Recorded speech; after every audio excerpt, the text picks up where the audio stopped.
Ah, a new morning blessed by the Lord. Oh, just to throw a warning out there, I'm highly religious, and I've got a story for you. It's a narrated story that was written by Graham Kemp, who I don't know at all. I'm serious. Here it is. Its title is The Exploration of the Universe. I'll start off on the prologue. In the 30th century, humans had advanced so much technologically that they'd found other life. A monumental discovery. Now, this is chapter 1. The first sign of exploration of our universe in the possible multiverse was in the Egyptian times. They'd measured time by using meter stick-like sticks that used the angle of the sun to measure time. Then, they used complex physics that were complex enough for humans, but not for other animals of the time. In other words, they didn't understand them. They used those physics to create the first pyramids. Another monumental feat. Then, the next monumental feat happened several thousand years later when Galileo Galilei saw other moons rotating around planets. Civilizations before thought that the Earth was the center of the universe and every object rotated around it. They were horribly wrong. Earth is only one of unbelievable amounts of celestial objects in the universe. If I could count them, I'd be counting forever. Now, the humans really thought that the Earth was the center of everything. And they thought that the Earth was flat. In today's society, that'd be a really good joke.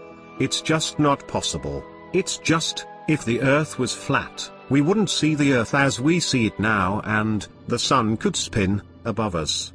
Then we'd not be in the Goldilocks zone. Look, I'll provide some backstory to help you understand. Early humans thought that we were living on a flat Earth.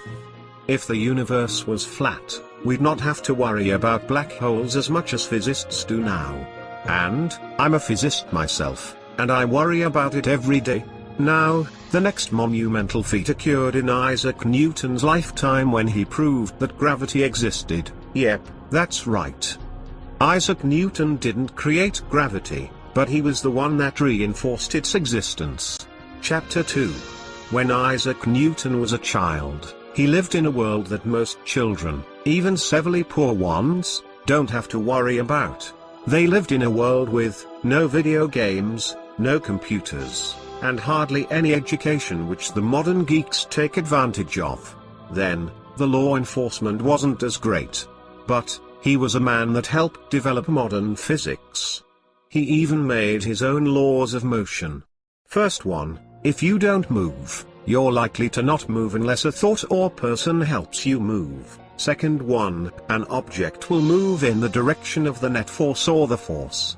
Push or pull. You should get it. The third one is the most widely known one. You'll move if you're pushed. That's the most simple description that I can write for you. Now, the next great mind was Albert Einstein. Now, let me just stop and tell you, he may be the best physicist of all of them.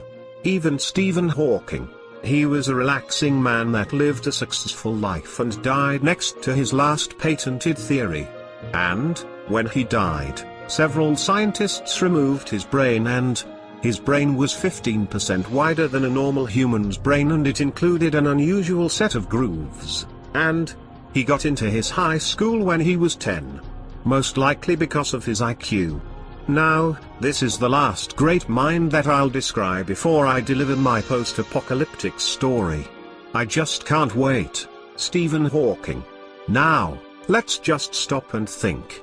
How could a man like him have to speak through a synthesizer? Well, I'll tell you. He suffers from a motor neural disease that renders him practically useless. His synthesizer is the object that helps him express his meaning. He then has to urinate through means that I don't want to express. And, well, I won't even go there. He's really lucky. Most men die within 2 years with his disease. He's lived with it for almost 40 years. Well, more than 40 years, by a few years. He's still alive now, and his quote that makes me laugh the most is, "Check it out." Isn't that funny?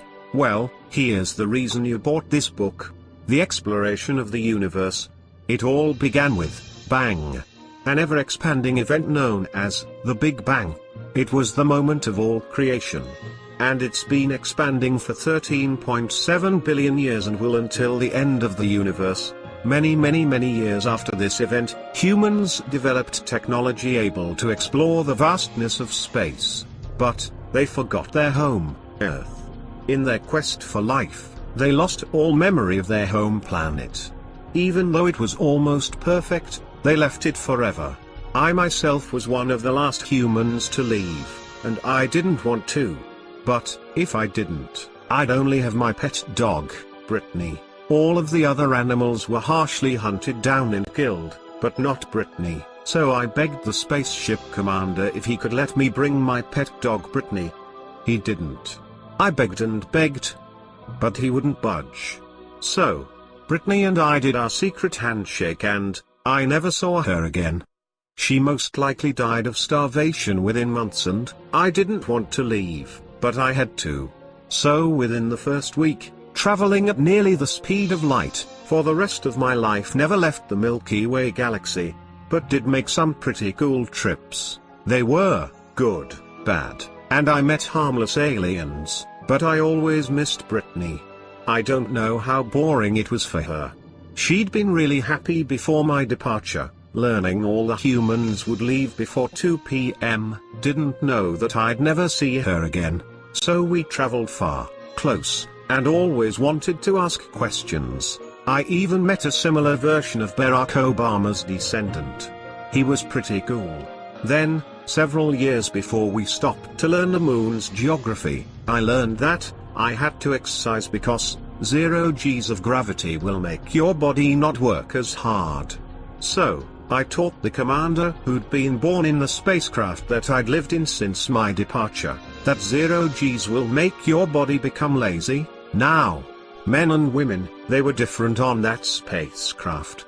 We'd been partying, like you humans in present-day time do. Well, this is Chapter 3. I myself married a woman that was just too smart for my taste. So, I tried to dump her, but she then tried to kill me. So, video games on that spacecraft were great ones. They contained graphics incomparable to current video games graphics. Call of Duty Black Ops then would seem perfect compared to Call of Duty Black Ops now. So, I tried to make my own video game as I'd promised myself many years before, and it was really popular. It was titled African Survival. Then, I lived my last years in this set of moments, in that spacecraft. It kinda grew on me to exercise every day for 3 hours to remain constant metabolism growth. Well, I think the commander's too drunk to help me, but I'm suffering a major heart attack. Yes, I, Graham Kemp, am suffering a heart attack. Goodbye, my last words before I die forever. I don't think we'll never find life. Because, we left the solar system before the sun would have destroyed us. And I, along with the constantly growing population of humans, found hundreds of types of life. I think I'll die in 30 seconds at the most, so let's count down.